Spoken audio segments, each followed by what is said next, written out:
অমর একুশে বইমেলা 2026-এর পরিবর্তিত তারিখ স্থগিত করা হয়েছে। সম্প্রতি স্বরাষ্ট্র মন্ত্রণালয় এক সিদ্ধান্তের প্রেক্ষিতে বাংলা একাডেমি এ পদক্ষেপ নিয়েছে।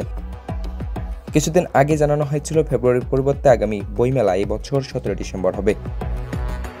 রোববার বাংলা একাডেমির মহাপরিচালকের সই করা এক বিজ্ঞপ্তিতে মেলার পরিবর্তিত তারিখও স্থগিত করার কথা জানানো হয়েছে।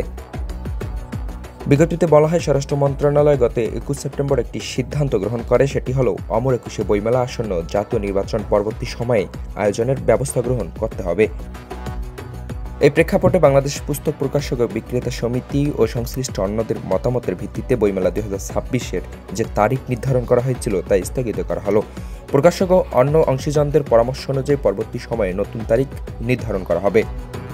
এর আগে জাতীয় সংসদ নির্বাচন ও পবিত্র রমজান মাসের কারণে অমর একুশে বইমেলা এগিয়ে 17 ডিসেম্বরে এনেছিল বাংলা একাডেমি। তবে এবার সেই তারিখও স্থগিত করা হলো।